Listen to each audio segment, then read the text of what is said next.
Thank you for joining me on the Investing for Freedom podcast. It's times like this where it's more important than ever that we remain in zones of inspiration. And really, what does that mean? For me, there's really three things that we have to do to make sure that we're staying inspired. And number one, it's the people that we surround ourselves with, super important. Number two, the environment that we're in, whether that's an office environment, masterminds, the home that we work in, the community that we live in, super important. And number three, our mind, how we protect our mind, the information that gets in, the voices that we're listening to, the YouTube channels that we're watching, even the media, the things that we're listening to.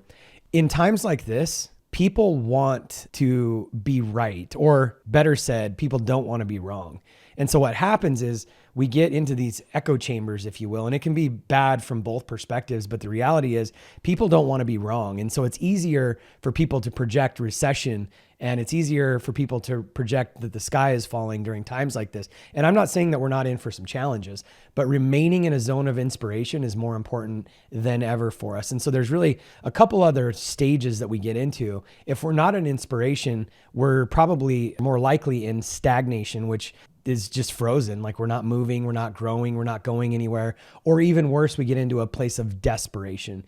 And I'm telling you right now, those three things, if you don't protect yourself and the people that you're surrounded by and guard the environment that you're in and guard your mind, if you don't protect all of that and you don't stay in a zone of inspiration, it's really easy to move down into that stagnation and ultimately desperation. There's a scripture in Proverbs that says, hope deferred makes the heart sick.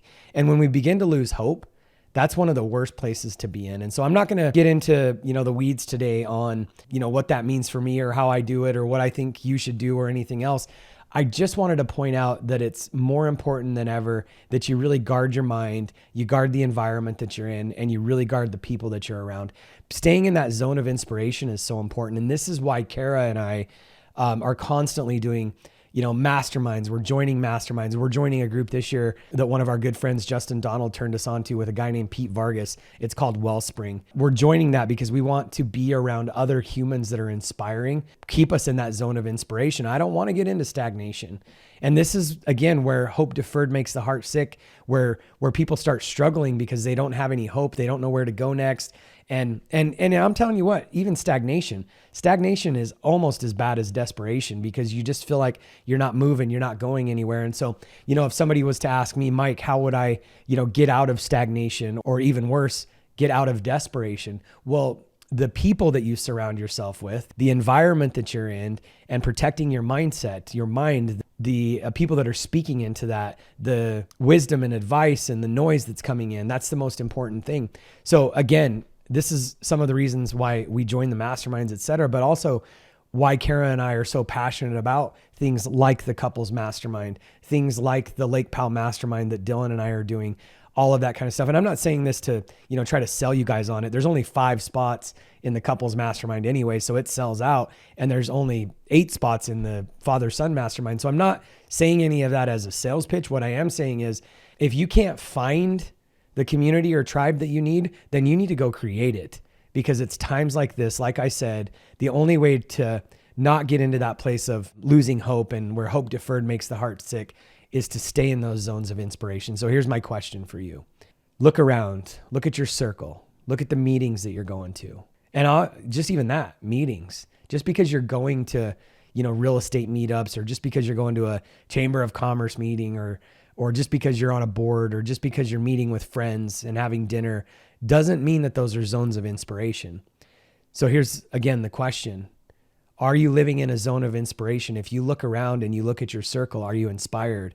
Or as I would, put up on an Instagram post a while back, is it a cage? Is your inner circle a cage? Or is it a zone of inspiration? Is your environment a cage? Or is it a zone of inspiration? Is your mind keeping you bound? Mindset is one of the most important things in all of this. And so my question to you is, when you look around, are you in a zone of inspiration? Are you in a zone of stagnation? Or are you in a zone of desperation? And if you're in either of those two that are not inspiration, what do you need to change? Is it the people around you? Is it the environment you're in? Is it your mindset? And it could be a combination of all of that. And I think it's that simple to start breaking out of it.